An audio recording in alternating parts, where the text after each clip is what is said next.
Olá, eu sou o professor Evandro Ramos, essa é a disciplina Semiótica e Semiotécnica em Enfermagem e na aula de hoje nós vamos trabalhar questões importantes e algumas dicas bacanas sobre a sondagem nasogástrica. Vamos lá?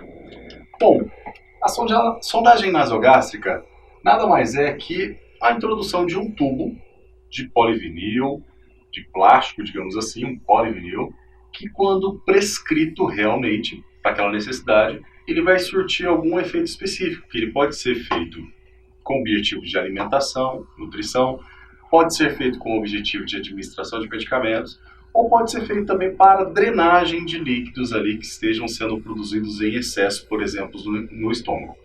Então, na prática, sempre é importante entender a finalidade da prescrição médica relacionada à sondagem nasogástrica, porque isso vai direcionar as ações que formos fazer de cuidados de enfermagem com aquele paciente, com aquele uso de dispositivo. Então, sua finalidade ela está associada à maneira como ficará instalado no paciente e também, para que você entenda melhor, ela pode ser aberta ou pode ser fechada, ok? No decorrer da aula, vamos entender um pouco melhor sobre isso. Aqui a gente tem uma figura justamente para a gente visualizar esse polivinil dessa sonda nasogástrica, só para a gente poder visualizar mesmo como que ela é produzida e tudo mais. Ela tem um material geralmente transparente e serve aí para aqueles usos que adiantamos anteriormente. A sonda nasogástrica aberta, ela tem o objetivo de drenar líquidos intragástricos. Que líquidos são esses, ou que líquidos que podem estar ali no estômago? Pela coloração conseguimos visualizar que, se for um líquido mais esverdeado, ele contém muito mais bile. Se for uma borra de café mais escuro, né, amarronzado, ele vai conter bile, mas ele pode conter também sangue, dependendo aí dessa borra de café, uma grande quantidade. Pode ser também sanguinolento vivo, em casos aí específicos de úlcera péptica, gastrite, por exemplo, ou úlcera gástrica que estejam ali ativas, drenando sangue. E também sanguinolento um pouco mais escuro, que é obviamente é um processo mais lento de uma úlcera, por exemplo. Ou talvez amarelado, dependendo do tipo de nutriente que o paciente tenha comido, ou talvez até pelos processos aí digestórios do paciente. Então, pela coloração e pelas características, nós podemos identificar e direcionar aí algumas ações específicas, tá?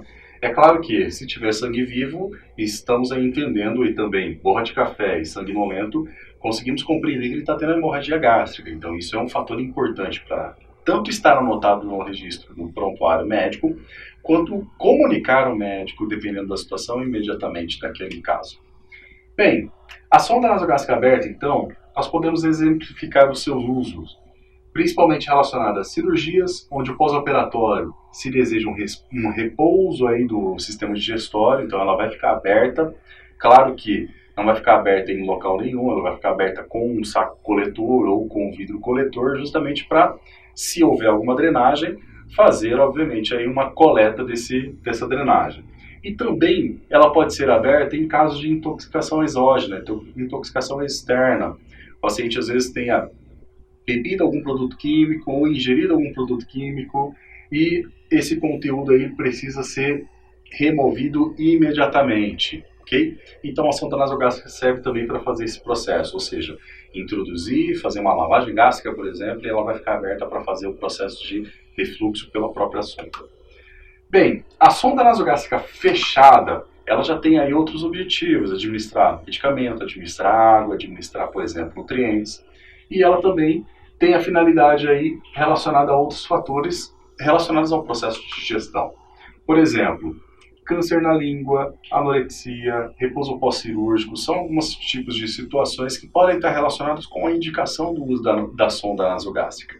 E nesse sentido, esses pacientes, claro, têm uma clínica específica e talvez relacionada a alguma doença, e eles vão determinar aí as ações específicas para os nossos cuidados de enfermagem.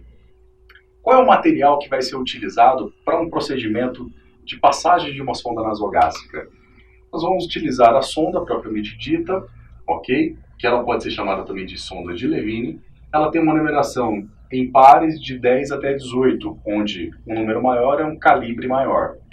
Nós vamos utilizar também o esparadrapo para fazer a fixação dessa sonda de maneira externa. Vamos falar e colocar alguns exemplos específicos aqui. Utilizar uma xilocaína gel, tanto para lubrificar quanto para fazer um processo rápido de anestesia local. Gaze, par de luvas, seringa de 20 ml para ajudar nesse processo de teste, principalmente. Um estetoscópio, copo de água, toalha de rosto, de uso pessoal, se for necessário, se for possível também, para que a gente faça aí algum processo de limpeza e tudo mais. Bem, e se ela for uma sonda aberta, é importante que eu tenha ali uma extensão, um saco coletor, justamente para poder facilitar e evitar aí a drenagem, sujar leito e também drenar aí a secreção no próprio paciente. Vamos para a técnica. A técnica, em primeiro passo, sempre eu vou explicar o procedimento para o paciente, o seu objetivo, o que a gente vai fazer, qual é a posição que ele vai ficar, como ele vai se sentir, então as expectativas disso e tudo mais. É importantíssimo que esse seja o primeiro passo, eu explique especificamente para o paciente e também para os familiares, porque a gente vai precisar da cooperação deles, ok? Colocar o paciente em posição Fowler, que é semi-sentada, em posição Fowler, sempre sentada a 45 graus, ok? E essa posição é a posição específica para passar a sonda nasogástrica. Colocar uma toalha sobre o pescoço do paciente, para evitar aí qualquer tipo de sujidade, principalmente na roupa do paciente.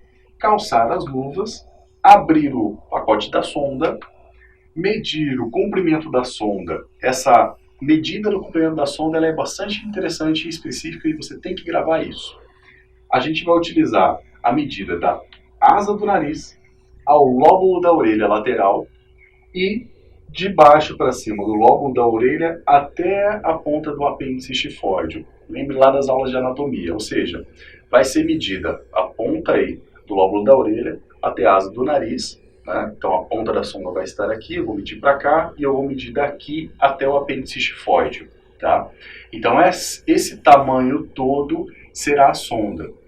Aqui nesse local eu vou fazer uma marcação, posso fazer com o próprio esparadrapo, pequenininho ali, para fazer a marcação que é o local, é o tamanho limite que vai ser introduzido dentro do paciente. Ok? Bem, nessa figura conseguimos visualizar aqui uma questão bastante importante para você visualizar por onde é o trajeto e até o local que a sonda vai chegar. Então ela vai ser introduzida pelo nariz, vai passar pela orofaringe, vai passar pelo esôfago, tá? Esôfago, não pela traqueia. Lembre que os dois tubos passam aqui paralelos um ao outro, então ele vai passar por trás, pelo esôfago, e o objetivo da sondagem nasogástrica é que a ponta da sonda chegue até dentro do estômago, ok? Qual é a diferença do que estamos falando aqui para a sonda nasoenteral? A sonda nasoenteral tem outros objetivos mais específicos, também principalmente ligados à alimentação do paciente. E a única diferença no procedimento, os processos, são que as duas, a sonda é diferente, tem um material diferente, composição diferente, ela tem uma linha radiopaca, justamente para que seja feito um raio-x e consiga visualizar essa imagem aqui em um raio-x. E terceira questão que ela é diferente, que ela é maior. Ela vai ultrapassar esse limite do estômago até chegar ali, obviamente, no intestino delgado. Tá bem? Então, por isso que ela chama-se sonda nasoenteral. Ela vai chegar aqui no duodeno jejum líquido. Tudo bem? Essas são as diferenças da sonda nasogástrica e nasoenteral. Então, voltando para a sonda nasogástrica, nós vamos então medir a sonda, a ponta da sonda, que pode ser medida nesse sentido ou também no sentido contrário. Então, eu quero que você entenda que aqui você vai fazer a marcação do tamanho da sonda que vai percorrer aí por dentro do indivíduo. Continuando a técnica, nós vamos então pegar a ponta da sonda, passar a xilocaína aproximadamente 10 por 10 centímetros da ponta da sonda, introduzir a sonda em uma das narinas. É claro que antes desse procedimento você já fez uma inspeção, você já verificou por dentro das narinas, olhando mesmo e apalpando, se não existe alguma massa específica, algum bloqueio, ok? E escolheu também aí a narina melhor para fazer aí o procedimento. Na aula prática que você tiver com seu professor em sala de aula, você vai relembrar essas informações. Flexionar o pescoço aproximando ao tórax. Então vamos solicitar para o paciente que encoste o queixo no peito, no tórax, e que durante o momento que estiver sendo introduzida a sonda, o paciente faça movimentos de engolir, e você vai estimular ele, à medida que empurra a sonda, estimular ele, engole, engole, engole, engole, para ele fazer o movimento de deglutição, ok? Esses dois fatores são importantíssimos durante o procedimento de passagem da sonda nasogástrica e nasointeral. Por quê? Porque o queixo no pescoço, ele vai facilitar o bloqueio da traqueia, tá? Se a cabeça estivesse flexionada para trás, a traqueia estaria totalmente aberta. Então, o buraquinho ali, o canal seria errado e essa sonda iria para o pulmão, que não é o nosso objetivo e estaria várias complicações. Então, o queixo no peito vai ajudar muito a atingir o trajeto no esôfago, e a ação de deglutir vai ajudar ele a engolir essa sonda, pelo menos nos passos iniciais das partes iniciais da sonda. Introduzir então a sonda até o ponto específico que você marcou na sonda. Ok? Então nós, relembrando, colocamos o paciente em Fowler, explicamos tudo para ele, eu vou introduzindo a sonda com a cabeça no peito e pedindo para ele engolir até chegar na marcação, tá bem? Outra dica bastante importante é que, como a sonda é grande, eu posso enrolar a sonda em uma das mãos, ok? Talvez em uma, em outra, e à medida que eu vou introduzindo no nariz, eu vou soltando essa sonda que estava enrolada na mão, sempre de luvas, como nessa foto, por exemplo. Também como conseguimos visualizar aqui, nessa outra imagem, a sonda enrolada na mão do profissional e a introdução sendo realizada ali no nariz, ok? Em uma das narinas. Bom, outra questão importante, depois de chegar ali no local, eu não vou fixar ainda a sonda, eu vou ficar segurando a sonda aqui, é claro. O paciente ele pode ter estímulos de tosse e espirro, tá? E isso pode fazer com que a sonda saia, tá? Simplesmente por isso. Então, fique segurando. E agora nós vamos proceder com o teste de localização para saber se realmente a ponta dela está lá dentro do estômago. Existem vários testes. O teste mais utilizado é colocar a seringa na ponta da sonda, abra a sonda, conecte a seringa ali, faça uma sucção, ok? Então eu vou puxar aí o êmbolo dessa seringa.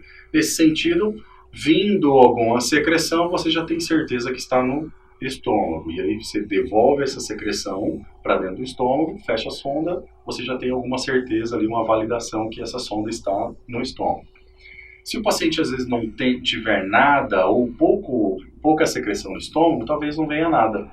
E dessa forma, existe um segundo teste que você pode fazer, que é utilizar uma jato d'água, ok?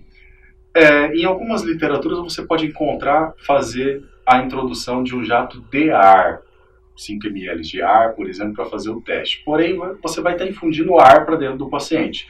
Então, uma água potável, que literalmente o paciente iria beber, pode ser muito mais fácil para você fazer esse teste, tá bom? E o ar, uma vez que você infundiu, você tem que deixar drenar esse ar também, tá? Então você vai ter que aí talvez deixar a sonda aberta se você não conseguir auscultar. Então, à medida que você for introduzir, você vai colocar o estetoscópio e com o diafragma, que é aquela parte que você ouve no paciente, você vai colocar aqui na região gástrica e a partir daí fazer, obviamente, aí o jato de ar de água e vai ouvir um som aqui nessa região do estômago. Esse som geralmente é um som de água, como se fosse um borbulhar de água, ou aquele som parecido como se você estivesse com um copo de água no canudo e assoprar. Vai fazer um som de bolhas, um borbulhar, ok? Esse é o som que você vai provavelmente ouvir aqui. E tem que ter bastante silêncio no ambiente, para justamente você poder ouvir mesmo esse som e ter a certeza que essa sonda está na mesma localização que deve estar, que é o estômago. Tudo bem? Bom, depois que você procedeu com esse teste, tem certeza, você vai fazer a fixação. Existem vários modelos de fixação. Uma fixação muito comum de utilizar é a fixação no próprio nariz. Então você vai colocar um esparadrapo, fazer uma fixação direta e fazer uma fixação secundária, colocando aí o esparadrapo prendendo a sonda, tá? Como esse modelinho aqui, por exemplo. E pode ser realizada também a fixação na lateral ou não, tá? E passar o tubo lá pela lateral orelha. Pode ser feita também a fixação na região do nariz, em alguns casos muito específicos e raros, pelo menos aqui no Brasil, fazer um ponto ali no nariz. E pode ser feito também só na lateral. Lembrando que esse caso aqui, só na lateral, qualquer estímulo de tosse ou espirro do paciente pode fazer com que a sonda saia, tá? Ou seja, vai te trazer um novo retrabalho no sentido de ter que colocar essa sonda aí novamente. Bem, na aula de hoje trabalhamos a questão relacionada ao procedimento de sondagem nasogástrica. Espero que você tenha anotado e feito seus registros dessas questões importantes que apontamos aqui. Pratique no seu laboratório e até a próxima aula. Obrigado pela sua atenção.